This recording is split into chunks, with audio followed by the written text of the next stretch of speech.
പറഞ്ഞപ്പോൾ ഫാറ്റി ലിവറിനെ കുറിച്ച് പറഞ്ഞു, മദ്യത്തിനെക്കുറിച്ച് അധികം പറഞ്ഞില്ല. എങ്കിലും പക്ഷേ ഒരു പ്രധാനപ്പെട്ട കാരണം സിറോസ് ഉണ്ടാക്കാൻ വൈറസുകൾ, പിന്നെ ലിവറിൽ വീക്കം ഉണ്ടാക്കുന്ന വൈറസുകൾ, hepatitis A, hepatitis B, hepatitis C, hepatitis D, hepatitis E, അങ്ങനെ പല വൈറസുകളുണ്ട്. പക്ഷേ ഇതിനെക്കുറിച്ച് തിരുവനന്തപുരത്തുള്ള ഞാൻ ഒരു കാര്യം പറയാൻ ആഗ്രഹിക്കുന്നു. കഴിഞ്ഞ 10-30 വർഷമായിട്ട് ഞാൻ ഒരു കേസ് പോലും തിരുവനന്തപുരത്ത് ഹെപ്പറ്റൈറ്റിസ് എ കണ്ടിട്ടില്ല. ഹെപ്പറ്റൈറ്റിസ് എ ഉള്ളൊരു രോഗി തിരുവനന്തപുരത്ത് വരികയാണെങ്കിൽ അയാൾക്ക് ഈ അസുഖം കിട്ടിയത് മറ്റേ ബാംഗ്ലൂരിൽ നിന്നോ അല്ലെങ്കിൽ കോട്ടയത്തു നിന്നോ ഒക്കെ ആയിരിക്കും. അപ്പോൾ തിരുവനന്തപുരത്തൊരു വെള്ളത്തിൻ്റെ ഗുണമാണ് അത് കാണിക്കുന്നത്. ഹെപ്പറ്റൈറ്റിസ് എ അതുവഴി പടർന്നിട്ടില്ല എന്ന് പറയാൻ അതിശയമാണ്. അതുപോലെ ഹെപ്പറ്റൈറ്റിസ് ബി, ഇപ്പം നമ്മൾ പണ്ട് കണ്ടിരുന്ന അത്ര ഹെപ്പറ്റൈറ്റിസ് ബി ഇന്ന് കാണുന്നില്ല. ഞങ്ങളിപ്പം എൻഡോസ്കോപ്പി ചെയ്യുമ്പോൾ എല്ലാവരെയും ഹെപ്പറ്റൈറ്റിസ് ബി ഉണ്ടോ, ഹെപ്പറ്റൈറ്റിസ് സി ഉണ്ടോ, HIV ഉണ്ടോ നോക്കുന്നുണ്ട്. പക്ഷേ ഇന്ന് നമ്മൾ ഹെപ്പറ്റൈറ്റിസ് ബി പോസിറ്റീവ് കാണുന്ന വളരെ വളരെ കുറഞ്ഞിട്ടുണ്ട്. വർഷങ്ങൾക്ക് മുമ്പ് ഞാനൊരു പഠനം ചെയ്തിരുന്നു. അന്ന് കേരളത്തിൽ ഹെപ്പറ്റൈറ്റിസ് ബിയുടെ പ്രധാന കാരണം റീയൂസബിൾ നീഡിൽസ്, അതായത് ഒരു സൂചി തന്നെ പിന്നെയും ഉപയോഗിക്കുന്ന. നമ്മുടെ ഹെൽത്ത് മിനിസ്റ്റർ, ഹെൽത്ത് ഡിപ്പാർട്ട്മെൻറ്റ് അതിനെ വളരെ ഗൗരവമായി കാണുകയും അവർ റീയൂസബിൾ നീഡിൽസ് യൂസ് ചെയ്യരുതെന്നുള്ളത് വളരെയധികം ഡിസ്കറേജ് ചെയ്യുകയും ചെയ്തു. അപ്പോൾ ഈ വൈറസുകളെക്കുറിച്ച് ഡോക്ടർ ഗായത്രിക്ക് എന്തെങ്കിലും പറയാനുണ്ടോ? സാർ നേരത്തെ പറഞ്ഞ പോലെ കരളിനെ ബാധിക്കുന്ന വൈറസുകളുണ്ട്. സാർ പറഞ്ഞ പോലെ തന്നെ hepatitis A, B, C, D, E എന്ന് പറഞ്ഞിട്ടുള്ള 5 മെയിൻ വൈറസുകളാണ് ഉള്ളത്. അതിൽ ഹെപ്പറ്റൈറ്റിസ് എയും ഇയും എന്ന് പറയുന്നത് കണ്ടാമിനേറ്റഡ് ആയിട്ടുള്ള ഫുഡ് ആൻഡ് വാട്ടർ വഴിയാണ് വരുന്നത്. അപ്പോൾ നമ്മളത് മെയിനായിട്ട് അത് ആക്ച്വലി പ്രിവെൻറ്റബിളും ആണ്. അപ്പോൾ നമ്മളത് കണ്ടാമിനേറ്റഡ് അല്ലാത്ത ഫുഡ് അല്ലെങ്കിൽ തിളപ്പിച്ച് ആറിയ വെള്ളം കുടിക്കുന്നത് വഴിയും, അതുപോലെ തന്നെ നമ്മൾ ഭക്ഷണം ഉണ്ടാക്കുന്നതിന് മുന്നേ കൈ കഴുകുക, ഭക്ഷണം കഴിക്കുന്നതിന് മുന്നേ കൈ കഴുകുക, ടോയ്ലറ്റ് യൂസ് ചെയ്തതിന് ശേഷം കൈ കഴുകുക, അങ്ങനത്തെ മെഷേഴ്സൊക്കെ വെച്ചിട്ട് നമുക്കത് പ്രിവെൻറ്റ് ചെയ്യാവുന്നതാണ്. പിന്നെ ഉള്ളത് ഹെപ്പറ്റൈറ്റിസ് ബി ആണ്. ഹെപ്പറ്റൈറ്റിസ് ബി എന്ന് പറയുന്നത് നമ്മളിവിടെ നേരത്തെ ഡിസ്കസ് ചെയ്ത സിറോസിസും ഹെപ്പറ്റോസെല്ലുലാർ, അതായത് ലിവർ ക്യാൻസർ വരെ ഉണ്ടാക്കാൻ സാധ്യതയുള്ള, ഇൻ ഫ്യൂച്ചറിൽ ഉണ്ടാക്കാൻ സാധ്യതയുള്ള ഒരു വൈറസാണ്. ഈ ഹെപ്പറ്റൈറ്റിസ് ബിയുടെ ഒരു പ്രത്യേകത എന്താണ് എന്ന് വെച്ചാൽ അതിനെതിരെ ഒരു വാക്സിൻ ഉണ്ട്. ആ വാക്സിൻ എടുക്കുകയാണെങ്കിൽ നമുക്ക് കംപ്ലീറ്റ്ലി ഈ ക്യാൻസർ പ്രിവെൻറ്റ് ചെയ്യാം എന്നുള്ളതാണ് ഹെപ്പറ്റൈറ്റിസ് ബിയുടെ ഒരു പ്രത്യേകത. അതൊരു വാക്സിൻ പ്രിവെൻറ്റബിൾ ആയിട്ടുള്ളൊരു ക്യാൻസറാണ് എന്നുള്ളതാണ് ഹെപ്പറ്റൈറ്റിസ് ബി വഴി ഉണ്ടാകുന്ന ഹെപ്പറ്റോസെല്ലുലാർ കാർസിനോമയുടെ ഒരു പ്രത്യേകത. അപ്പോൾ ഈ ഹെപ്പറ്റൈറ്റിസ് ബിയുടെ വാക്സിൻ എന്ന് പറയുന്നത് ഇപ്പോഴത്തെ നമ്മുടെ ഇന്ത്യയിൽ നടക്കുന്ന നാഷണൽ ഇമ്മ്യൂണൈസേഷൻ ഷെഡ്യൂളിൽ ഇൻക്ലൂഡഡ് ആണ്. അതായത് ഏതൊരു കുട്ടി ജനിച്ചാലും ആ കുട്ടിക്ക് ജനിച്ചു വീഴുമ്പോൾ തന്നെ ബർത്ത് ഡോസായിട്ട് ഒരു ഹെപ്പറ്റൈറ്റിസ് ബി കൊടുക്കുന്നുണ്ട്. പിന്നെ 6-ാമത്തെ ആഴ്ച, 10-ാമത്തെ ആഴ്ച, 14-ാമത്തെ ആഴ്ച അങ്ങനെ ഹെപ്പറ്റൈറ്റിസ് ബിയുടെ വാക്സിൻ കൊടുക്കുന്നുണ്ട്. അപ്പോൾ വാക്സിൻ പ്രിവെൻറ്റബിൾ ആയിട്ടുള്ളൊരു ക്യാൻസർ എന്ന് പറയുന്നതാണ് ഈ ലിവർ ക്യാൻസർ എന്ന് പറയുന്നത്. പിന്നെയുള്ളത് ഹെപ്പറ്റൈറ്റിസ് സി ആണ്. ഹെപ്പറ്റൈറ്റിസ് സി എന്ന് പറയുന്നതും ഈ പറഞ്ഞ പോലെ ബ്ലഡ് ആൻഡ് ബ്ലഡ് പ്രോഡക്ട്സ് വഴി ട്രാൻസ്ഫർ ചെയ്യുന്നതാണ്. അതുപോലെ തന്നെ ഈ മദർ ടു ചൈൽഡ് ട്രാൻസ്ഫർ ഉള്ളതാണ്, പക്ഷെ അത് വളരെ റെയർ ആണ്. പിന്നെയുള്ളത് IV ഡ്രഗ് യൂസേഴ്സിൻ്റെ ഇടയിൽ വളരെയധികം പടർന്നു പിടിക്കുന്ന ഒരു അസുഖമാണ് ഈ ഹെപ്പറ്റൈറ്റിസ് സി എന്ന് പറയുന്നത്.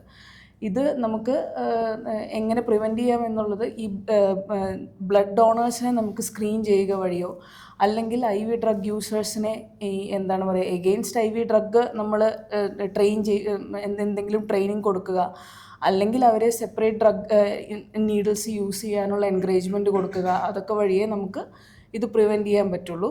ഹെപ്പറ്റൈറ്റിസ് സിയും ആക്ച്വലി സിറോസിസ് ഉണ്ടാക്കാൻ സാധ്യതയുള്ള ഒരു വൈറസാണ്. പിന്നെയുള്ളത് ഹെപ്പറ്റൈറ്റിസ് ഡി ആണ്. ഹെപ്പറ്റൈറ്റിസ് ഡി എന്ന് പറയുന്നത് ഹെപ്പറ്റൈറ്റിസ് ബി വൈറസിൻ്റെ കൂടെ കാണുന്ന ഒരു വൈറസാണ്. അത് ഹെപ്പറ്റൈറ്റിസ് ബി വൈറസ് ഇല്ലാണ്ട് ഹെപ്പറ്റൈറ്റിസ് ഡി വൈറസിന് സർവൈവ് ചെയ്യാൻ പറ്റില്ല ഒരാളുടെ ശരീരത്തിൽ. അപ്പോൾ ഹെപ്പറ്റൈറ്റിസ് ഡിയും in turn actually hepatitis B vaccine എടുത്താൽ പ്രിവെൻറ്റബിൾ ആണ് ഹെപ്പറ്റൈറ്റിസ് ഡി വൈറസ് ഇൻഫെക്ഷൻ. പിന്നെയുള്ളത് ഹെപ്പറ്റൈറ്റിസ് സി, ഞാൻ നേരത്തെ പറഞ്ഞ പോലെ തന്നെ ഒരു കണ്ടാമിനേറ്റഡ് ഫുഡ് വഴി വരുന്നതാണ്. അത് നമുക്ക് പേഴ്സണൽ ഹൈജീൻ മെഷേഴ്സ് കൊണ്ടും ഒക്കെ നമുക്ക് പ്രിവെൻറ്റ് ചെയ്യാൻ പറ്റുന്ന ഒരു വാക്സിൻ, ഒരു വൈറൽ ഡിസീസാണ് ഹെപ്പറ്റൈറ്റിസ് ഇ എന്ന് പറയുന്നത്. നേരത്തെ ഡോക്ടർ ഗായത്രി സൂചിപ്പിച്ചതുപോലെ എല്ലാ ലിവർ സിറോസിസ് രോഗികൾക്കും സാധാരണ ആൾക്കാരെക്കാൾ ലിവർ ക്യാൻസറുകൾ വരാനുള്ള സാധ്യത കൂടുതലാണ്. അതിനാൽ തന്നെ എല്ലാ 6 മാസത്തിലൊരിക്കലും അവർ അൾട്രാസൗണ്ട് സ്കാൻ ചെയ്തേണ്ടിരിക്കുന്നത് നിർബന്ധമാണ്. പക്ഷേ എന്തെങ്കിലും കാരണവശാൽ അൾട്രാസൗണ്ടിൽ ഒരു കുഞ്ഞു മുഴ കണ്ടെത്തിയാൽ അത് ക്യാൻസർ ആണോ അല്ലയോ എന്നറിയാൻ നമ്മൾ എന്താണ് ചെയ്യേണ്ടത്? അല്ല, ആദ്യം എല്ലാവരും ചെയ്യുന്നൊരു ഇൻവെസ്റ്റിഗേഷനാണ് അൾട്രാസൗണ്ട്. അപ്പോൾ അതിൻ്റെ അഡ്വാൻസ്ഡ് ആയിട്ടുള്ള 2 ഇമേജിംഗ് മൊഡാലിറ്റി നമുക്ക് അവൈലബിൾ ആണ്. ഒന്ന് CT സ്കാൻ, 2 MRI. നമുക്ക് രണ്ടും ഉപയോഗിക്കാം. പക്ഷേ നമ്മൾ ആദ്യം എല്ലാവരും പ്രിഫർ ചെയ്യുന്നത് ഒരു കോൺട്രാസ്റ്റ് ഉപയോഗിച്ച് ചെയ്യുന്ന ഒരു CT സ്കാനാണ്. നമ്മുടെ ഹോസ്പിറ്റലിൽ നമുക്ക് വളരെ നൂതനമായ 128 CT സ്കാനാണ് ഉള്ളത്. അപ്പോൾ അതിൽ നമുക്ക് കോൺട്രാസ്റ്റ് കൊടുത്ത്, അതായത് ഡൈ കൊടുക്കുക എന്ന് പറയും, ഡൈ കൊടുത്ത് ചെയ്യുന്ന CT സ്കാൻ. അപ്പം നമുക്ക് ഈ ലിവറിലെ മുഴകൾ കണ്ടുപിടിക്കാനായിട്ട് ഒരു ട്രിപ്പിൾ ഫേസ് CT എന്ന് പറയുന്ന ഒരു മൊഡാലിറ്റിയാണ് നമ്മൾ യൂസ് ചെയ്യുന്നത്. അപ്പം നമ്മൾ ഡൈ കൊടുത്തിട്ട് പല രീതിയിൽ, അതായത് നമ്മൾ ഡൈ നമ്മുടെ ശരീരത്തിൻ്റെ ഉള്ളിൽ കയറിയിട്ട് നമ്മൾ പല പല ഫേസിൽ, നമ്മൾ ആർട്ടീരിയൽ ഫേസ് എന്ന് പറയും, പോർട്ടൽ വീനസ്, ഡിലേഡ്, അങ്ങനെ പല ഫേസിൽ, അത് പല ടൈമിൽ എടുക്കുന്ന സ്കാനാണ്. നമ്മൾ ഒരു തവണ കോൺട്രാസ്റ്റ് കൊടുക്കുന്നു, എന്നിട്ട് ഈ പല ടൈമിൽ എടുക്കുന്നു. അതിൽ നമുക്ക് ഈ ലിവറിൽ ഉണ്ടാകുന്ന മുഴ, അതായത് ഹെപ്പറ്റോസെല്ലുലാർ കാർസിനോമ HCC, അതിന് ചില കറക്റ്റായിട്ട് അതിനൊരു സ്പെസിഫിക് ആയിട്ടുള്ളൊരു ഇമേജിങ് ഫീച്ചറുണ്ട്. അതായത് നമ്മൾ ആദ്യം കൊടുക്കുന്ന സമയത്ത് തന്നെ അത് തെളിഞ്ഞ് വരും. നമ്മൾ CT എടുക്കുമ്പോൾ അത് തെളിഞ്ഞ് വരും. എന്നിട്ട് നമ്മൾ അടുത്ത ഫേസുകൾ എടുക്കുമ്പോൾ ആ തെളിഞ്ഞിരിക്കുന്നത് പതുക്കെ മാഞ്ഞ് വരും. അതാണ് ഇതിൻ്റെ HCC. അപ്പം നമ്മൾ അങ്ങനെ ഒരു ടിപ്പിക്കലായിട്ടുള്ള ഒരു മുഴ കണ്ടുപിടിച്ചാൽ നമുക്ക് അതിനെ ലൈറാഡ്സ് വെച്ച് നമ്മൾ സ്കോർ ചെയ്യും. അതായത് ലൈറാഡ്സ് 5, ഞാൻ ഈ പറഞ്ഞ രീതിയിലുള്ള ഒരു എൻഹാൻസ്മെൻറ്റ് പാറ്റേൺ, ആ തെളിഞ്ഞ് വരുന്ന ഡൈ കൊടുത്ത് തെളിഞ്ഞ് വരുന്ന പാറ്റേൺ ഉണ്ടെങ്കിൽ നമുക്കത് 100% അതൊരു സിറോസിസ് ഉള്ള പേഷ്യൻറ്റിൽ ഇങ്ങനെ ഒരു മുഴ കണ്ടാൽ അത് 100% അത് ഹെപ്പറ്റോസെല്ലുലാർ കാർസിനോമയാണ്. അതിന് നമ്മൾ ലൈറാഡ്സ് 5 എന്നാണ് പറയുന്നത്. അങ്ങനെയുള്ള ഒരു മുഴ കണ്ടുപിടിച്ച് കഴിഞ്ഞാൽ അതിന് ബയോപ്സി പോലും ആവശ്യമില്ല. അതാണ് അതിൻ്റെ ഏറ്റവും വലിയൊരു പ്രാധാന്യം. അത് കഴിഞ്ഞാൽ അതിൻ്റെ ട്രീറ്റ്മെൻറ്റിലോട്ട് പോവാം. അത് നമ്മൾ CT സ്കാൻ എടുക്കുന്നത്. അടുത്തൊരു മൊഡാലിറ്റി എന്ന് പറയുന്നത് MRI സ്കാന് CTയേക്കാളും ഒരുപാട് അഡ്വാൻറ്റേജ് ഉണ്ടോ എന്ന് ചോദിച്ചാൽ ഇല്ല. പക്ഷേ നമുക്കിപ്പോൾ ചില മുഴകൾ കാണുമ്പോൾ CT സ്കാനിൽ നമുക്ക് സംശയമാണ്. ഇപ്പോൾ നേരത്തെ നിങ്ങൾ പറഞ്ഞു, എല്ലാവരും നമ്മൾ ഡിസ്കസ് ചെയ്തതാണ്, കാരണം ലിവറിൽ നിന്ന് ഉണ്ടായ പ്രൈമറി ക്യാൻസർ ഹെപ്പറ്റോസെല്ലുലാർ കാർസിനോമ ആണോ അതോ വേറെ എവിടെയെങ്കിലും വന്ന്, ഇപ്പം നമുക്കറിയില്ല, വേറെ എവിടെയെങ്കിലും ഒരു പ്രൈമറി ക്യാൻസർ ഉണ്ട്, അതിൽ നിന്ന് വന്ന സെക്കൻഡറീസ് മെറ്റസ്റ്റസിസ് എന്ന് പറയും, അതാണോ എന്ന് ചിലപ്പോൾ നമുക്ക് സംശയം വരും. അല്ലെങ്കിൽ ഇപ്പം ഞാൻ ഈ പറഞ്ഞൊരു ടിപ്പിക്കലായിട്ടുള്ള ഒരു എൻഹാൻസ്മെൻറ്റ് ഈ മുഴക്കില്ല, പക്ഷെ എന്നാലും നമുക്ക് സംശയമുണ്ട് അത് HCC ആണ്. അപ്പോഴത്തെ എല്ലാ കേസിലും നമുക്കിങ്ങനെ 100% ഉറപ്പിച്ച് പറയാൻ കഴിയില്ല. അപ്പോൾ എന്തെങ്കിലും ഒരു സംശയം ഉണ്ടാകുന്ന കണ്ടീഷൻ വരുവാണെങ്കിൽ നമുക്ക് MRI എടുക്കാം. MRIയിൽ നമുക്ക് കുറച്ചും കൂടെ ഒരു സ്ഥിരീകരിച്ച് പറയാം അത് ക്യാൻസർ ആണോ ഇല്ല എന്നുള്ളത്. കാരണം നമ്മൾ ഒരുപാട് സീക്വൻസ് അതിൻ്റെ അകത്ത് നിന്ന് എടുക്കും, ഞാൻ അതിലോട്ട് പോകുന്നില്ല. പക്ഷേ നമുക്ക് CT സ്കാനിനേക്കാളും കുറച്ചും കൂടി ഒരു ഉറപ്പിച്ച് പറയാൻ പറ്റും ഇത് ക്യാൻസർ ആണോ ഇല്ലേ എന്നുള്ളത്. അപ്പോൾ ഈ 2 മൊഡാലിറ്റീസ് വെച്ചിട്ടാണ് നമ്മൾ ക്യാൻസർ ആണോ ഇല്ലേ, അത് ക്യാൻസർ എത്രത്തോളം, ഈ ക്യാൻസർ കണ്ടുപിടിക്കാൻ മാത്രമല്ല നമ്മൾ ഈ CT സ്കാനിലും MRIയിലും പറയുന്നത്, അത് എത്രത്തോളം സ്പ്രെഡായിട്ടുണ്ട്. കാരണം ട്രീറ്റ്മെൻറ്റ് ഡോക്ടർ ഗായത്രിക്ക് അറിയാം, കാരണം ട്രീറ്റ്മെൻറ്റ് വ്യത്യാസമാണ്. നമ്മൾ ലിവറിൻ്റെ അകത്ത് തന്നെ നിൽക്കുന്നതാണോ, അത് ലിവർ പുറത്തോട്ട് സ്പ്രെഡായിട്ടുണ്ടോ, അതിൽ നോഡ്സിലോട്ട് സ്പ്രെഡ് ഉണ്ടോ എന്നുള്ളതെല്ലാം നമുക്ക് വളരെ വിശദീകരിച്ച് CT സ്കാനിൽ MRIയിൽ അറിയാൻ പറ്റും. ഇപ്പോൾ ഈ വൃക്കകളുടെ തകരാറുള്ളവർക്ക് ക്രിയാറ്റിനിൻ ഒരു 1.3 1.4 മുകളിലുള്ളവർക്കെല്ലാം MRI ആയിരിക്കുമോ ബെറ്റർ, അതോ CT ആയിരിക്കുമോ, കോൺട്രാസ്റ്റ് CT ആയിരിക്കുമോ? നമുക്ക് ഈ ഒരു ബോർഡർ ലൈനിൽ ഇരിക്കുന്ന ഒരു പേഷ്യൻ്റ് ആണെങ്കിൽ നമ്മളൊരു നെഫ്രോളജിസ്റ്റിൻ്റെ അടുത്ത് എന്തായാലും ഒരു ഒപ്പീനിയൻ ചോദിക്കും. അപ്പം കാരണം ചിലവർക്ക് വലിയ പ്രശ്നം കാണില്ല, കാരണം നമ്മൾ GFR എന്ന് പറഞ്ഞൊരു ഒരു ടെസ്റ്റ് ചെയ്ത് നോക്കും. അപ്പോൾ അത് വലിയ കുഴപ്പമില്ലെന്നുണ്ടെങ്കിൽ നമ്മൾ സ്റ്റിൽ ആ CT തന്നെ എടുക്കും. പക്ഷേ അതിൽ പ്രശ്നമുണ്ടെന്ന് നെഫ്രോളജിസ്റ്റ് പറയുവാണെങ്കിൽ MRI ആണ് നല്ലത്. കാരണം MRIയിൽ ഇങ്ങനെ നേരത്തെ പറഞ്ഞ പോലെ വൃക്കയ്ക്ക് പ്രശ്നം ഉണ്ടെങ്കിൽ രണ്ടിൻ്റെയും കോൺട്രാസ്റ്റ് കൊടുത്തുവിടാം. CT സ്കാൻ മാത്രമല്ല, MRIയിൽ നമ്മളൊരു ഡൈ ഉപയോഗിച്ച് തന്നെയാണ് ചെയ്യുന്നത്. പക്ഷേ ഇപ്പോൾ കോൺട്രാസ്റ്റ് ഉപയോഗിക്കാൻ പാടില്ല ഇങ്ങനെ വൃക്ക രോഗമുള്ളവർക്ക്. അങ്ങനെയുള്ളവർക്ക് പ്ലെയിൻ CT ആണോ പ്ലെയിൻ MRI ആണോ ബെറ്റർ എന്ന് ചോദിച്ചാൽ പ്ലെയിൻ MRI. നമുക്ക് ഒരുപാട് സീക്വൻസിൽ ഒരുപാട് കൂടുതൽ കാര്യങ്ങൾ MRIയിൽ നിന്ന് അറിയാൻ പറ്റും. നമുക്ക് ബയോപ്സി വെച്ച് ഡയഗ്നോസ് മിക്ക ക്യാൻസേഴ്സിനും നമുക്കൊരു ബയോപ്സി മസ്റ്റാണ്. അപ്പോൾ ഈ ലിവർ ക്യാൻസറാണ് one of the cancers in which biopsy is not needed. വളരെ റെയറായിട്ടുള്ള ക്യാൻസേഴ്സ് മാത്രമേ ഉള്ളൂ ഇങ്ങനെ നമുക്ക് ഇമേജ് വെച്ചോ അല്ലെങ്കിൽ ചില ബ്ലഡ് ടെസ്റ്റ് വെച്ചോ ഡയഗ്നോസ് ചെയ്യാൻ പറ്റുന്നത്. അതിലൊന്നാണ് ലിവർ ക്യാൻസർ. ഇങ്ങനെ ഡോക്ടർ രശ്മി പറഞ്ഞ പോലെയുള്ള ക്യാരക്ടറിസ്റ്റിക്സ് ഉണ്ടെങ്കിൽ നമുക്ക് ഈസിയായി ട്രീറ്റ്മെൻറ്റിലേക്ക് കടക്കാനേ സാധിക്കും. CTയിലോ MRIയോ LR5 ആണെന്ന് തോന്നുകയും ആൽഫ ഫീറ്റോപ്രോട്ടീൻ കൂടിയിരിക്കുകയും ചെയ്യുന്ന അവസ്ഥയിൽ നമുക്ക് ബയോപ്സി CTയിലും MRIയിലും നമുക്ക് ഉറപ്പിച്ച് പറയാൻ പറ്റുന്നില്ല. അതേ പേഷ്യൻ്റെ ബ്ലഡ് ടെസ്റ്റുകളായ ആൽഫ ഫീറ്റോ പ്രോട്ടീനോ പിഫ്ക എന്നുള്ള ടെസ്റ്റിലോ കാര്യമായിട്ട് തകരാറും വരാത്ത അവസ്ഥയിൽ നമുക്ക് സംശയം നിലനിൽക്കുന്ന അവസ്ഥകളിൽ മാത്രമേ നമുക്കിപ്പോൾ ലിവർ ക്യാൻസറിൽ ബയോപ്സി വേണ്ടി വരുന്നുള്ളൂ. 100-ൽ 1-ഓ 2-ഓ. പക്ഷെ നമ്മളൊരു ക്യാൻസർ കണ്ടുപിടിച്ചു. അപ്പോൾ ഈ ക്യാൻസർ ചികിത്സയുടെ ആരംഭത്തിലുള്ള ഒരു 2 സെൻറ്റിമീറ്ററുള്ള ഒരു കുഞ്ഞു മുഴയാണ്. അവിടെ സർജറി അല്ലാതെ ഒരു ചികിത്സ രോഗിക്ക് നമുക്ക് കൊടുക്കാൻ സാധിക്കും. ഡോക്ടർ പ്രവീണിന് ഇൻ്റർവെൻഷണൽ റേഡിയോളജിസ്റ്റ് എന്ന രീതിയിൽ എന്തെങ്കിലും അവിടെ ചെയ്യാൻ സാധിക്കും? Yes sir. So previously radiology എന്ന് പറയുമ്പോൾ എല്ലാവരും സ്കാൻ മാത്രമാണ് മനസ്സിൽ വരുന്നത്. ഇപ്പോൾ അങ്ങനെയല്ല. ആ സ്കാനിൽ നമുക്ക് കാണാൻ പറ്റുന്നുണ്ടെങ്കിൽ നമുക്ക് സ്പെസിഫിക്കലി ആ ഏരിയയിൽ പോയിട്ട് നമുക്ക് അതിന് ട്രീറ്റ്മെൻറ്റും ചെയ്യാൻ പറ്റും. അങ്ങനെ ട്രീറ്റ്മെൻറ്റ് ചെയ്യാൻ നമുക്ക് അവൈലബിൾ ആയിട്ടുള്ള ഓപ്ഷൻ HCCയിൽ അവൈലബിൾ ആയിട്ടുള്ളതാണ് അബ്ലേഷൻ. അപ്പോൾ ഇപ്പോൾ അബ്ലേഷൻ എന്ന് പറയുന്ന പ്രൊസീജിയർ നമ്മളൊരു 1.5 മുതൽ 2 മില്ലിമീറ്റർ സൈസിൽ ചെറിയൊരു നീഡിൽ വെച്ചിട്ട് നമ്മൾ ആ ട്യൂമറിൻ്റെ സെൻറ്ററിൽ പോയിട്ട് ആ നീഡിലിൻ്റെ അകത്ത് നമ്മൾ കറണ്ട് പാസ് ചെയ്യുമ്പോൾ ആ കറണ്ടിൽ നിന്ന് ആ നീഡിലിൻ്റെ ടിപ്പിൽ മാത്രം ഹീറ്റ് ജനറേറ്റ് ആവും. ആ ഹീറ്റ് വെച്ചിട്ട് അതിൻ്റെ സറൗണ്ടിങ്ങിലുള്ള നോഡ്യൂല് മാത്രം കരിഞ്ഞു പോകും. അതിൻ്റെ സറൗണ്ടിങ്ങിലുള്ള ലിവറിന് ഒരു ഡാമേജും വരില്ല. അപ്പോൾ ഇങ്ങനത്തെ ചെറിയ ചെറിയ സൂചി വെച്ചിട്ട് നമുക്ക് ചെയ്യാൻ പറ്റുന്ന പ്രൊസീജിയറാണ് അബ്ലേഷൻ.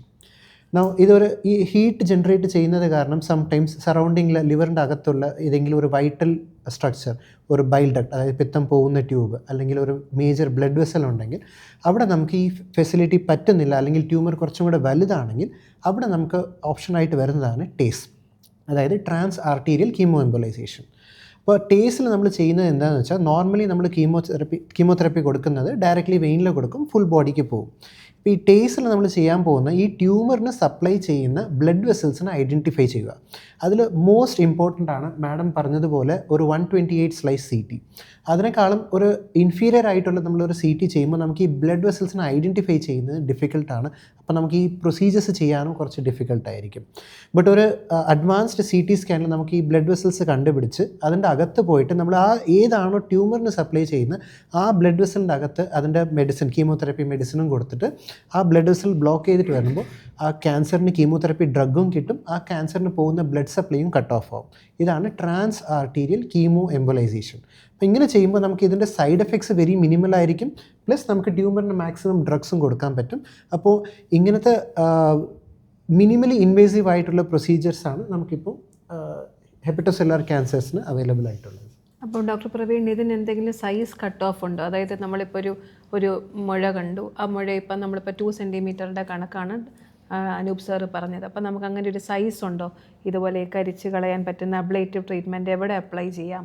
അതല്ലെങ്കിൽ ഇപ്പോൾ ഈ ടേസ് എന്ന് പറഞ്ഞത് എപ്പം അപ്ലൈ ചെയ്യാം? അത് ലിവറിൽ എത്രമാത്രം, ഇപ്പോൾ ഒരുപാട് നോഡ്യൂൾസ് ഉണ്ടെങ്കിൽ നമുക്ക് അപ്ലൈ ചെയ്യാൻ പറ്റുമോ? ആ കാര്യം കൂടെ ഒന്ന് പറയാമോ? സോ 1 or 2 മുഴയാണ് വളരെ ചെറുതാണെങ്കിൽ അതിന് ബെസ്റ്റ് ഓപ്ഷനാണ് അബ്ലേഷൻ. കുറേ മുഴയുണ്ട് അല്ലെങ്കിൽ അതിന് സൈസ് കുറച്ച് കൂടുതലാണെങ്കിൽ അപ്പം നമ്മൾ ടേസ് കൺസിഡർ ചെയ്യും.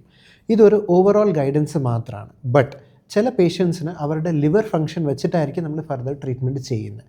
അപ്പോൾ ലെറ്റസ് ചെറിയ മുഴയാണ്, ബട്ട് അവർക്ക് ലിവർ ഫങ്ഷൻ നന്നായിട്ടുണ്ട്, we can even go ahead and do TACE. ടേസിൽ നമുക്ക് കംപ്ലീറ്റ് റെസ്പോൺസ് കിട്ടും. ബട്ട് ടേസ് നമ്മൾ ചെയ്യുമ്പോൾ സറൗണ്ടിങ്ങിലുള്ള കുറച്ച് ലിവർ ഡാമേജ് ആവും. അപ്പോൾ അങ്ങനെ ടേസ് പറ്റാത്ത സിറ്റുവേഷൻസിൽ നമുക്ക് രണ്ടും കമ്പൈൻ ചെയ്തിട്ടും ചെയ്യാം.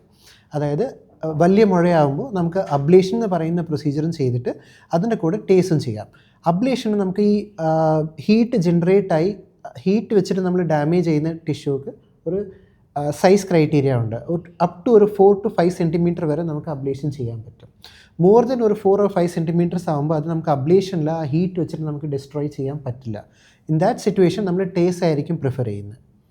ടേസിൽ തന്നെ ഇപ്പോൾ നമുക്ക് കുറേ അഡ്വാൻസ്ഡ് പ്രൊസീജിയേഴ്സ് ഉണ്ട്, ലൈക്ക് ബലൂൺ ടേസ്, വേറെ നമുക്ക് ഒരു അബ്ലേഷൻ്റെ ആൾമോസ്റ്റ് ഒരു ഈക്വലൻ്റ് ആയിട്ടുള്ള ഒരു റിസൾട്ട് നമുക്ക് ബലൂൺ ടേസിൽ കൊടുക്കാൻ പറ്റും. അപ്പോൾ നമുക്ക് ആ ടേസ്റ്റിൽ ഫുള്ളായിട്ട് മാറാൻ പറ്റിയില്ലെങ്കിൽ ചിലപ്പം ഒരു ആഡഡ് ആയിട്ട് നമുക്കൊരു സിസ്റ്റമിക് തെറാപ്പിയും കൂടെ ചിലപ്പോൾ വേണ്ടി വരും, അല്ല അഡീഷണൽ ടേസ്റ്റും ചിലപ്പോൾ വേണ്ടി വരും. ലിവർ ക്യാൻസറിനെ കുറിച്ച് സംസാരിക്കുമ്പോഴത്തേക്ക് ഒരു വസ്തുത കൂടെ ജസ്റ്റ് ഒന്ന് ആഡ് ഓൺ ചെയ്യണമെന്ന് തോന്നുന്നു. അപ്രോപ്രിയേറ്റ് ആയിട്ടുള്ള സെറ്റിങ്സിൽ, അതായത് ഒരു ലിവർ സിറോസിസ് ഉണ്ട്, പക്ഷേ ലിവറിൻ്റെ ഫങ്ഷൻ, പ്രവർത്തനം വളരെ മോശമാണ്. ബിൽറുബിൻ വളരെ കൂടി നിൽക്കുന്നു, ആൽബുമിൻ വളരെ കുറഞ്ഞിരിക്കുന്നു, INR വളരെ കൂടിയിരിക്കുന്നു. അതിനർത്ഥം ബ്ലഡിൻ്റെ ക്ലോട്ടിങ് എബിലിറ്റി ഇല്ല, പ്ലേറ്റ്ലെറ്റ് കൗണ്ട് ഗണ്യമായിട്ട് താഴ്ന്നിരിക്കുന്നു, വയറ് നിറച്ച് ഫ്ലൂയിഡാണ്, അസൈറ്റിസ് ആണ്, കാല് രണ്ടും നന്നായിട്ട് നീര് വെച്ചിരിക്കുന്നു. ഈ ഒരു സിറ്റുവേഷനിൽ ഒരു പക്ഷേ നമ്മുടെ ഡോക്ടർ പ്രവീൺ കേശവൻ്റെ ഇൻ്റർവെൻഷൻ റേഡിയോളജി പ്രൊസീജിയർ സേഫ് ആയിരിക്കത്തില്ല. കാര്യം ഈ ഒരു ഏതൊരു പ്രൊസീജിയർ ചെയ്താലും അത് ചിലപ്പോൾ ലിവറിന് കുറച്ചുകൂടി ഒരു ഇൻസൾട്ട് ഉണ്ടാക്കും, ലിവർ ഫെയിലിയറിലേക്ക്, ഫർദർ ലിവർ ഫെയിലിയറിലേക്ക് അത് നീളാം. അപ്പോൾ അപ്രോപ്രിയേറ്റ് സെറ്റിങ്ങിൽ വളരെ ചെറിയ മുഴകൾ, ലിമിറ്റഡ് നമ്പേഴ്സ് അങ്ങനെ കിട്ടുവാണെങ്കിൽ ഒരു പക്ഷേ ലിവർ ട്രാൻസ്പ്ലാന്റ് അല്ലെ കരൾ മാറ്റി വയ്ക്കുന്ന ഒരു അവസ്ഥ കൂടെ, ആ ഒരു ട്രീറ്റ്മെൻറ്റ് ഓപ്ഷൻ കൂടെ ഈ ഒരു സിറ്റുവേഷനിൽ. പക്ഷേ എഗെയിൻ വളരെ വളരെ ലിമിറ്റഡ് ആയിട്ടുള്ള പേഷ്യൻസിന് അപ്രോപ്രിയേറ്റ് സെറ്റിങ്സിൽ നമുക്ക് ഓഫർ ചെയ്യാൻ പറ്റുന്ന ഒരു ട്രീറ്റ്മെൻറ്റാണ്. രണ്ട് ഗുണമുണ്ട്. ഒന്ന്, ലിവറിൻ്റെ സ്ട്രക്ചറൽ ഡിസീസ് ക്യാൻസേഴ്സും മാറും അപ്രോപ്രിയേറ്റ് സ്റ്റേജിലാണെങ്കിൽ. ഒപ്പം ലിവറിൻ്റെ ഫങ്ഷൻ ഇമ്പ്രൂവ് ചെയ്യും. കാര്യം ഒരു പുതിയ കംപ്ലീറ്റ്ലി ഡാമേജ് ആയിട്ടുള്ള ലിവർ മാറ്റിയിട്ട് നമ്മൾ പുതിയൊരു ലിവർ വയ്ക്കുകയാണ്. പക്ഷേ ഡെഫിനറ്റ്ലി അത് സങ്കീർണമാണ്, വളരെ വളരെ ലോജിസ്റ്റിക്സ് ഇൻവോൾവ് ആയിട്ടുള്ള കാര്യമാണ്. കുടുംബത്തിനും ട്രീറ്റിംഗ് ടീമിനും എല്ലാം വളരെ വളരെ മേജർ റെസ്പോൺസിബിലിറ്റിയാണ്. ഞാൻ ഒന്ന് ഡോക്ടർ പ്രവീൺ കേശവനോട് ചോദിക്കട്ടെ, ഞങ്ങൾ ലിവർ സർജൻസൊക്കെ ഡോക്ടർ അശ്വതിയുടെ അനസ്തീഷ്യയെയും ടീമിനെയും ഡോക്ടർ ജിത്തുവിൻ്റെ ICU കെയറിനെയും വളരെ വളരെ ഡിപ്പെൻഡൻ്റ് ആയിട്ടാണ് മുന്നോട്ട് പോകുന്നത്. അവരില്ലാതെ നമ്മളില്ല. എന്താണ് നിങ്ങളുടെ പ്രൊസീജിയേഴ്സും അവരിൽ നിങ്ങളുടെ പ്രൊസീജിയേഴ്സ് ചെയ്യുമ്പോഴത്തേക്ക് അവരിൽ നിന്നുള്ള സേവനം എത്രത്തോളം നിങ്ങൾ ഉപയോഗപ്പെടുത്തുന്നുണ്ട്? 100% സാറ് പറഞ്ഞ അതേ ഡിപ്പെൻഡൻസ് ആണ് നമുക്കും അവരുടെ കൂടെ, ഒരു ഡൗട്ടും ഇല്ല. ഓൺലി തിങ് ഇസ് നമ്മളുടെ പ്രൊസീജിയർ ചെയ്യുന്നത് ചെറിയ നീഡിൽസ് വെച്ചും ചെറിയ ചെറിയ പ്രൊസീജിയേഴ്സ് ആയത് കാരണം അത്രയ്ക്ക് ഒരു ഹൈ റിസ്ക് അല്ല. ബട്ട് ഡെഫിനറ്റ്ലി അവരുടെ സപ്പോർട്ടും അവരുടെ കെയറും ഇല്ലാതെ ഒരിക്കലും നമുക്ക് ചെയ്യാൻ പറ്റില്ല. So anaesthesia team as well as the intensive care team എപ്പോഴും നിങ്ങൾക്കൊപ്പം ഉണ്ടായിരിക്കും. Definitely sir. HCCയുടെ ട്രീറ്റ്മെൻറ്റ് ആയാലും നിങ്ങൾ കാണുന്നത് പോലെ തന്നെ it's A huge team involvement. Entire ടീമിലെ ഈച്ച് ആൻഡ് എവറിബഡി അവർക്ക് റോളുണ്ട്. ഡോക്ടർ ജിത്തുവിനൊക്കെ ഒന്നുകൂടെ ചോദിച്ചോട്ടെ, നേരത്തെ ഡോക്ടർ ജിത്തു സൂചിപ്പിച്ചു ഇൻഫെക്ഷൻസ്, ബ്ലീഡിങ്, ഇത് രണ്ടും വളരെ പ്രധാനപ്പെട്ട കോംപ്ലിക്കേഷൻസ് പറയുന്നുണ്ട്. ഇൻഫെക്ഷൻസ് നിങ്ങൾ എങ്ങനെയാണ് ICUയിൽ മാനേജ് ചെയ്യുന്നത്? ഒരു ലിവർ സിറോസിസ് പേഷ്യൻസ്, അതിപ്പോൾ സിറോസിസിൻ്റെ കോംപ്ലിക്കേഷനായിട്ട് വന്നാലും, ഞങ്ങൾ ലിവർ സർജറി കഴിഞ്ഞതിന് ശേഷമുള്ള കോംപ്ലിക്കേഷൻസ് ആയിട്ട് വന്നാലും, ഡോക്ടർ പ്രവീണിൻ്റെ ഇൻ്റർവെൻഷൻ റേഡിയോളജി പ്രൊസീജിയർ കഴിഞ്ഞിട്ട് വന്നാലും ഇൻഫെക്ഷൻസ് എങ്ങനെയായിരിക്കും നിങ്ങൾ ടാക്കിൾ ചെയ്യുന്നത്? നമ്മൾ ലിവർ ഡിസീസ് പേഷ്യൻസിന് ഒരു കോമൺ ഒരു സ്പെക്ട്രം ഓഫ് ഇൻഫെക്ഷൻ ഉണ്ട്. അപ്പോൾ ഗ്രാം നെഗറ്റീവ് ബാക്ടീരിയ ആണ് യൂഷ്വലി ഉണ്ടാകുന്നത്. അപ്പോൾ അതിന് അനുസൃതമായിട്ടുള്ള empirical antibiotic already patient on ആയിരിക്കും. Then we will observe the patient, closely monitor for if there is any further sign of fever or further sign of aggravating the infection. അതായത് ഫീവറോ അല്ലെങ്കിൽ ബ്ലഡിൽ കൗണ്ട് കൂടുക, മാർക്കേഴ്സ് അല്ലെങ്കിൽ CRP, പ്രൊക്കാൽസ്റ്റോൺ increase ചെയ്യുക, അങ്ങനെയൊക്കെ വരുമ്പോൾ നമ്മൾ will go to next stage of antibiotics. Before that, before giving the next antibiotic, we will take a sample, 3 samples, ideally 3 samples for blood culture. So blood culture. Yeah, blood culture ചെയ്താണ് liver cirrhosis patients ICUയിലാണെങ്കിൽ further antibiotics change before giving the first dose, we will take the samples. ശരി, നിങ്ങൾ ആരാണ് ഏറ്റവും കൂടുതൽ സഹായിക്കുന്നത് ഇക്കാര്യത്തിൽ? Microbiologist Dr. Gayatri. നമുക്ക് ICUയിൽ നിന്ന് ഇതുപോലെ സെപ്സിസ് ഉള്ള പേഷ്യൻസിൻ്റെ നമുക്ക് ബ്ലഡ് സാമ്പിൾസ് വരുന്നു. അപ്പോൾ usually maximum amount of blood നമുക്ക് കിട്ടുമ്പോഴാണ് നമുക്ക് ഈൽഡ് കൂടുന്നത്. കാരണം ബ്ലഡിൽ ആക്ച്വലി മൈക്രോ ഓർഗാനിസംസിൻ്റെ എമൗണ്ട് കുറവായിരിക്കും.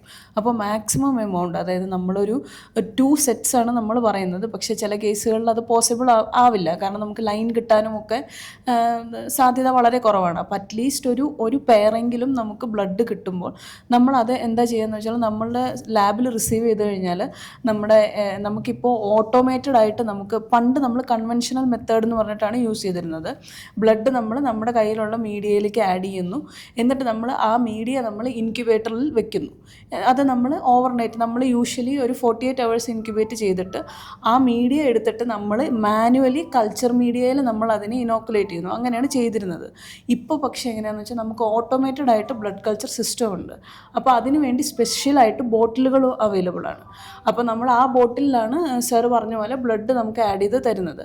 ആ ബോട്ടിൽ ഈ ഓട്ടോമേറ്റഡ് ബ്ലഡ് കൾച്ചർ സിസ്റ്റത്തിൽ നമ്മൾ വെക്കുന്നു. എന്നിട്ട് അത് ഓട്ടോമേറ്റഡ് സിസ്റ്റം ആയതുകൊണ്ട് അതിൽ ഗ്രോത്ത് വരുന്നതനുസരിച്ച് തന്നെ പെട്ടെന്ന് തന്നെ നമുക്ക് ആ സിസ്റ്റം നമുക്ക് ഒരു സിഗ്നൽ തരുന്നു. അപ്പോൾ ആ സിഗ്നൽ തരുമ്പോൾ നമ്മൾ എന്താ ചെയ്യണമെന്ന് വെച്ചാൽ നമ്മൾ ആ ബോട്ടിൽ എടുത്തിട്ട് നമ്മൾ അതിൽ നിന്ന് ബ്ലഡ് കുറച്ച് എടുത്തിട്ട് നമ്മൾ മൈക്രോസ്കോപ്പിൽ നോക്കുന്നു. മൈക്രോസ്കോപ്പിൽ കൂടെ നോക്കുമ്പോൾ നമുക്ക് സാറ് പറഞ്ഞ പോലെ ഗ്രാം നെഗറ്റീവ് ആണോ അതോ ഗ്രാം പോസിറ്റീവ് ആണോ എന്ന് നമുക്കറിയാൻ പറ്റും. അതിനനുസരിച്ചിട്ട് നമുക്ക് ഇപ്പോൾ മിക്ക കേസിലും ഇപ്പോൾ ഗ്രാം നെഗറ്റീവ് ആണെങ്കിൽ വിത്തിൻ 24 hours നമുക്ക് 24 മണിക്കൂറിനകത്ത് നമുക്ക് സിഗ്നൽ കിട്ടും. അപ്പോൾ അത് കിട്ടുന്നതിനനുസരിച്ച് ഉടനെ തന്നെ ഞാൻ നമ്മൾ ICUയിൽ വിളിച്ചറിയിക്കും. അതിനനുസരിച്ച് അവർക്ക് ആക്ച്വലി ആഡ് ചെയ്ത ആൻറ്റിബയോട്ടിക്കിൽ മാറ്റാൻ പറ്റും. ഗ്രാം പോസിറ്റീവാണോ ഗ്രാം നെഗറ്റീവാണോ എന്നുള്ളതനുസരിച്ചിട്ട് ആൻറ്റിബയോട്ടിക് മാറ്റാൻ പറ്റും. അതിനുശേഷം ആ ബ്ലഡ് എടുത്തിട്ട് നമ്മൾ കൾച്ചർ മീഡിയയിലേക്ക് വീണ്ടും ഇനോക്കുലേറ്റ് ചെയ്യുന്നു. പിന്നെ നമ്മൾ സെൻസിറ്റിവിറ്റിയും ചെയ്യുന്നു. പിന്നെ നമുക്ക് ഓട്ടോമേറ്റഡ് ആയിട്ട് തന്നെ നമുക്ക് ഈ ഓർഗാനിസം ഏതാണെന്ന് ഐഡൻറ്റിഫൈ ചെയ്യാനുള്ള മെഷീനും നമുക്കുണ്ട്. ഐഡൻറ്റിഫൈ ചെയ്യാനും പറ്റും, നമുക്ക് സെൻസിറ്റിവിറ്റിയും കിട്ടും. അതും നമുക്ക് പെട്ടെന്ന് തന്നെ വിത്തിൻ 24 hours 24 hours വേണ്ട, ശരിക്കും നമുക്ക് ഐഡൻറ്റിഫിക്കേഷൻ ഒരു 5 to 6 hours കിട്ടും. സെൻസിറ്റിവിറ്റി പക്ഷേ ഒരു 12 hours എടുക്കും. അപ്പം വിത്തിൻ ഒരു ഓവർനൈറ്റിനുള്ളിൽ നമുക്ക് റിസൾട്ട് കിട്ടും. അപ്പം വിത്തിൻ ഒരു 24 to 36 hours നമുക്ക് ബ്ലഡ് കൾച്ചറിൻ്റെ ഫ്ലാഗ് ചെയ്ത് കഴിഞ്ഞ്, അതായത് നമുക്ക് സിഗ്നൽ കിട്ടിക്കഴിഞ്ഞാൽ നമുക്കൊരു 36 hours നമുക്ക് റിസൾട്ട് ആവും. അപ്പോൾ അതിനനുസരിച്ചിട്ട് നമുക്കിപ്പോൾ റെസിസ്റ്റൻറ്റ് ബാക്ടീരിയ ഒക്കെ ആണെങ്കിൽ നമുക്ക് ഉടനെ തന്നെ ഈ പറഞ്ഞ പോലെ ആൻറ്റിബയോട്ടിക് നമുക്ക് ചേഞ്ച് ചെയ്യാൻ പറ്റും. ഇതെല്ലാം അവൈലബിൾ ആണ്? അതെ അവൈലബിൾ ആണ്, ഇതെല്ലാം അവൈലബിൾ ആണ്. അതെ. ഇപ്പോൾ ലിവർ ക്യാൻസറിലേക്ക് നമ്മൾ വന്നപ്പോൾ, ലിവർ ക്യാൻസർ ഉള്ള രോഗി എന്നാൽ ലിവറിൻ്റെ പ്രവർത്തനം അത്യാവശ്യം നല്ല രീതിയിലുണ്ട്. അവിടെ റേഡിയോളജിസ്റ്റിനൊരു റോളുണ്ട്, അവിടെ സർജനൊരു റോളുണ്ട്. സർജൻ ഓപ്പറേറ്റ് ചെയ്ത് മാറ്റാം, റേഡിയോളജിസ്റ്റിന് ഡേയ്സ് വഴിയോ മൈക്രോവേവ് വഴിയോ ട്യൂമറിനെ നശിപ്പിച്ച് കളയാം. ഇത് എന്നാൽ ട്യൂമറിനോടൊപ്പം ലിവറിൻ്റെ അവസ്ഥ വളരെ മോശമാണ് എങ്കിൽ മൊത്തം ലിവർ മാറ്റി വയ്ക്കുക, ട്രാൻസ്പ്ലാന്റേഷനാണ് ഉചിതമായ ചികിത്സാ രീതി. എന്നാൽ ഇതൊരു ക്യാൻസറാണ്. അവിടെ ഒരു ഓങ്കോളജിസ്റ്റിന് എന്തൊക്കെ സഹായിക്കും? ഇപ്പോൾ റേഡിയോളജി ഒരിക്കൽ ചെയ്തു, ട്യൂമർ നശിപ്പിച്ചു, അവർക്ക് വീണ്ടും വരാൻ സാധ്യതയില്ലേ? അവർക്ക് വരാതിരിക്കാൻ നമുക്ക് എന്തെങ്കിലും ചെയ്യാൻ കഴിയുമോ? നമുക്ക് വരാതിരിക്കാൻ നമ്മൾ പ്രിവെൻറ്റീവ് മെഷേഴ്സൊക്കെ നമ്മളിപ്പോൾ ഡിസ്കസ് ചെയ്ത കാര്യങ്ങളാണ്. പക്ഷേ എപ്പോഴും നമ്മളിപ്പോൾ ഈ ട്യൂമറിൻ്റെ സൈസ് കൂടുതലാണ്, ഇപ്പോൾ നമുക്ക് ഇൻ്റർവെൻഷൻ റേഡിയോളജിയുടെ ആ ഒരു ട്രീറ്റ്മെൻറ്റ് വഴി മുഴുവനായി മാറ്റാൻ പറ്റിയില്ലെങ്കിൽ നമ്മൾ അതിൻ്റെ കൂട്ടത്തിൽ വേറെ എന്തെങ്കിലും ഒരു തെറാപ്പിയും കൂടെ ആഡ് ചെയ്യും. ഈ വേറെ തെറാപ്പി എന്ന് ഞാൻ ഉദ്ദേശിച്ചത് സിസ്റ്റമിക് തെറാപ്പിയാണ്. ഇതിനകത്ത് നമ്മൾ മനസ്സിലാക്കേണ്ട ഒരു കാര്യം, ഈ ലിവർ ക്യാൻസറിൽ കീമോ വർക്ക് ചെയ്യില്ല. അപ്പോൾ നമുക്കതിന് പ്രത്യേകമായിട്ടുള്ളത് ഇമ്മ്യൂണോ തെറാപ്പി, ടാർഗറ്റഡ് തെറാപ്പി, ഈ തരം ട്രീറ്റ്മെൻറ്റാണ് ലിവർ ക്യാൻസറിനുള്ളത്. ഇപ്പോൾ നമുക്കിപ്പം റിസെക്ഷൻ പോസിബിൾ അല്ല, സർജറി പോസിബിൾ അല്ല, ട്രാൻസ്പ്ലാന്റ് പോസിബിൾ അല്ല, ഇപ്പം അബ്ലേറ്റീവ് ട്രീറ്റ്മെൻറ്റ് മെഷേഴ്സ് പോസിബിൾ അല്ലാത്ത സാഹചര്യങ്ങളിൽ, അതായത് ചുരുക്കി പറഞ്ഞാൽ ലിവറിൻ്റെ പുറത്തെത്തിക്കഴിഞ്ഞാൽ ചിലപ്പോൾ ലിവറിൻ്റെ ചില ബ്ലഡ് വെസൽസ് ഉണ്ട്, അതിനകത്ത് ട്യൂമർ ത്രോംബസ് ഉണ്ട്, അതിൽ ഇൻവോൾവ്മെൻ്റ് ഉണ്ടെങ്കിൽ ഇത്തരം സാഹചര്യങ്ങളിൽ നമുക്ക് ഗുളികകൾ അല്ലെങ്കിൽ ഇഞ്ചക്ഷൻസ് വഴിയാണ് അതിൻ്റെ ചികിത്സ. ഇതാണ് നമ്മുടെ ടാർഗറ്റഡ് തെറാപ്പി അല്ലെങ്കിൽ ഇമ്മ്യൂണോ തെറാപ്പി. ഇതൊന്നും ഞാനിവിടെ UK US കാര്യങ്ങളല്ല, ഇതെല്ലാം ഇവിടെ ലഭ്യമായിട്ടുള്ള ചികിത്സാ രീതികളാണ്. ഈ ജസ്റ്റ് ബ്രീഫായിട്ട് എന്താണ് ഇമ്മ്യൂണോ തെറാപ്പി എന്ന് പറഞ്ഞാൽ, നമ്മുടെ ബോഡിയിലെ ഇമ്മ്യൂണിറ്റീനെ ഉപയോഗിച്ച് ക്യാൻസർ സെൽസിനെ നശിപ്പിക്കുന്ന ചികിത്സാ രീതി. ഇത് നമുക്ക് പേറ്റൻറ്റഡ് ആയിട്ടുള്ള ഡ്രഗ്സ് ആണ്, എല്ലാം അവൈലബിൾ ആണ്. പേഷ്യൻറ്റ് സപ്പോർട്ട് പ്രോഗ്രാംസ് ഉണ്ട്. ഓഫ് കോഴ്സ് കുറച്ച് കോസ്റ്റ്ലിയാണ്, പക്ഷേ പേഷ്യൻറ്റ് സപ്പോർട്ട് പ്രോഗ്രാമോട് കൂടി ഒരുപാട് ആൾക്കാർ എടുക്കുന്ന ചികിത്സാ രീതിയാണ് ഇമ്മ്യൂണോ തെറാപ്പി. അതുപോലെ ടാർഗറ്റഡ് തെറാപ്പി നമുക്ക് ഇഞ്ചക്ഷൻ രൂപത്തിലും ഉണ്ട്, അല്ലാതെ ടാബ്ലറ്റ് രൂപത്തിലും ഉണ്ട്. അപ്പോൾ ഈ ടാബ്ലറ്റ്സ് നമുക്ക് ഡെയിലി കഴിക്കേണ്ടതായിട്ട് വരും. അപ്പോൾ ഈ ടാബ്ലറ്റ്സ് ഡെയിലി കഴിക്കുമ്പോൾ അതിന് ചില കോംപ്ലിക്കേഷൻസ് ഉണ്ട്, പക്ഷേ കൃത്യമായ മോണിറ്ററിംഗ് വഴി നമുക്ക് ഈ കോംപ്ലിക്കേഷൻസിനെയൊക്കെ നേരത്തെ ഐഡൻറ്റിഫൈ ചെയ്യാനും അതിന് വേണ്ടിയിട്ടുള്ള ടാബ്ലറ്റ്സ് എടുക്കുന്നത് വഴി നമുക്ക് നല്ല രീതിയിലൊരു ക്വാളിറ്റി ഓഫ് ലൈഫ് മെയിൻറ്റെയിൻ ചെയ്യാൻ പറ്റും. പക്ഷേ ഇതിനകത്ത് എപ്പോഴും ഒരു തെറ്റിദ്ധാരണയുള്ളതാണ്, ഇപ്പോഴും ഒരു സ്റ്റിഗ്മയുണ്ട്. എപ്പോഴും ക്യാൻസർ എന്ന് പറയുമ്പോഴേ ഒരു സ്റ്റിഗ്മയാണ് സൊസൈറ്റിയിലുള്ളത്. അഡ്വാൻസ്ഡ് ക്യാൻസർ എന്ന് പറഞ്ഞു കഴിഞ്ഞാൽ പല ആൾക്കാരും അങ്ങ് വീട്ടിലേക്ക് അങ്ങ് പോവും, ആരും അങ്ങ് ട്രീറ്റ്മെൻറ്റിന് വേണ്ടി വരില്ല. പക്ഷെ അങ്ങനെയല്ല, ഇപ്പം നമുക്ക് ഇത്രയധികം നൂതനമായ ട്രീറ്റ്മെൻറ്റ് ഓപ്ഷൻസ് ഉള്ള ഒരു മാലിഗ്നൻസിയാണ് ലിവർ ക്യാൻസർ. അത് എപ്പോഴും ഒരുപാട് ഡോക്ടേഴ്സിൻ്റെ, ഒരുപാട് സ്പെഷ്യാലിറ്റിയിലുള്ള ഡോക്ടേഴ്സിൻ്റെ ഇൻപുട്ട് നമുക്കിതിന് ഒരുപാട് ആവശ്യമാണ്. So there is treatment, lot of treatment options are evolving. ചുരുക്കത്തിൽ നമ്മൾ മുമ്പ് സിനിമകളിലും പലരും കാണിക്കുന്ന പോലെ ക്യാൻസർ ബാധിച്ച് വളരെ മെലിഞ്ഞ് മുടിയെല്ലാം കൊഴിഞ്ഞ് വളരെ അവശയായൊരു രോഗി എന്നുള്ള രീതിയിലല്ല ഇന്നത്തെ ക്യാൻസർ ചികിത്സ പോകുന്നത്. പലപ്പോഴും അവരെ നമുക്ക് ജനമധ്യത്തിൽ കണ്ടാൽ ഇവർ ക്യാൻസർ രോഗികളാണ്, ഇവർ ട്രീറ്റ്മെൻറ്റ് എടുത്തുകൊണ്ടിരിക്കുന്നതാണെന്ന് തിരിച്ചറിയാനേ പറ്റാത്ത രീതിയിലാണ് ഇന്ന് ക്യാൻസർ ചികിത്സ പോകുന്നത്. അതെ, ബിക്കോസ് എല്ലാ ചികിത്സയും ഒന്നല്ല, ഒരുപാട് സൈഡ് എഫക്റ്റിനെ കുറയ്ക്കാനുള്ള ചികിത്സാ രീതികൾ നമുക്കുണ്ട്. അതെല്ലാം കാരണം നമുക്ക് ഇപ്പം നമ്മൾ ശരിക്കും ആ ഒരു സൊസൈറ്റിയുടെ ഔട്ട്ലുക്ക് ഇപ്പോഴും മാറാൻ ഇരിക്കുന്നു. ഇപ്പോഴും നമ്മളത് മാറിയേ പറ്റൂ. അതിനുവേണ്ടി നമ്മളെല്ലാവരും ശ്രമിക്കണം. എന്ന് വെച്ചാൽ പലപ്പോഴും കീമോ എടുക്കുന്ന ആൾക്കാർ വീട് മുറ്റത്ത് പോലും ഇറങ്ങില്ല. നെയ്ബേഴ്സ് കണ്ടാൽ എന്ത് വിചാരിക്കും, അല്ലെ ഞാനിപ്പോൾ മുടി പോയി എന്ന് പറഞ്ഞ് വിഗ് വെക്കില്ല, പക്ഷേ അതൊക്കെ മോശമല്ലേ, ഇതാണ് വിചാരിക്കുന്നത്. പക്ഷെ അത് നമ്മൾ മാറി വന്ന് നമ്മളതിനെ ധൈര്യമായി നമ്മൾ മുന്നോട്ട് വരിക തന്നെ വേണം. ലിവർ ക്യാൻസറിനെ സംബന്ധിച്ച് ഇത്രയധികം ട്രീറ്റ്മെൻറ്റ് ഓപ്ഷൻസ് ഉള്ള ഒരു ക്യാൻസറാണ് ലിവർ ക്യാൻസർ. ലിവർ ക്യാൻസറിനെ പറ്റി പറഞ്ഞപ്പോൾ ഞാൻ നേരത്തെ വാക്സിനേഷനെ പറ്റി പറഞ്ഞിരുന്നു. ഞാൻ ആ പറഞ്ഞത് നിയോനേറ്റ്സ്, അതായത് ജനിച്ച് വീണ ഒരു കുട്ടിയുടെ ഷെഡ്യൂളാണ് ഞാൻ പറഞ്ഞത്. ശരിക്കും അഡൽട്ട്സിനും ഒരു ഷെഡ്യൂളുണ്ട്. അത് 0-1-6 അങ്ങനെ 3 ഡോസസാണ്. അത് മെയിനായിട്ട് പറയുന്നത് ഈ പറഞ്ഞ പോലെ റിസ്ക് ഫാക്ടേഴ്സ് ഉള്ള കുറച്ച് അഡൽട്ട്സ് ഉണ്ട്. അതായത് ഹീമോഡയാലിസിസ് ഉള്ള പേഷ്യൻസ്, പെരിട്ടോണിയൽ ഡയാലിസിസ് അങ്ങനത്തെ പേഷ്യൻസ്, പിന്നെ അതുപോലെ തന്നെ ഈ ഓൾറെഡി ഹെപ്പറ്റൈറ്റിസ് ബി ഉള്ള പേഷ്യൻസിനെ കെയർ ചെയ്യുന്ന അവരുടെ കെയർ ഗീവേഴ്സ്, അവരുടെ ബ്ലഡ് ആൻഡ് ബോഡി ഫ്ലൂയിഡ്സിന് എക്സ്പോഷേഴ്സ് വരുന്ന കെയർ ഗീവേഴ്സ്, പിന്നെ ഈ പറഞ്ഞ പോലെ IV ഡ്രഗ് യൂസേഴ്സിനും ഇത് അങ്ങനത്തെ കുറച്ച് കാറ്റഗറിയിൽ വരുന്ന ആൾക്കാർക്കാണ് ഇതൊരു റിസ്ക് ഫാക്ടറായിട്ട് അവർക്കാണ് പിന്നെ അതുപോലെ വരുന്നത് നമ്മളെപ്പോലെ ഹെൽത്ത് കെയർ വർക്കേഴ്സിന് എല്ലാവർക്കും ഇത് മാൻഡേറ്ററി ആണ്. അത് ഈ ഹെപ്പറ്റൈറ്റിസ് ബി അത് ഒരു 3 ഡോസസാണ് അവർ ഇത് പറയുന്നത്, ഡോസ് പറയുന്നത്. അപ്പോൾ നമുക്ക് വളരെ നല്ലൊരു ചർച്ചയായിരുന്നു. അപ്പോൾ ഇതിൻ്റെ ലിവർ ഡേയുടെ തീം എന്ന് പറയുന്നത് ഫുഡ് ഈസ് മെഡിസിൻ എന്നാണ്. ആഹാരമാണ് ഔഷധം.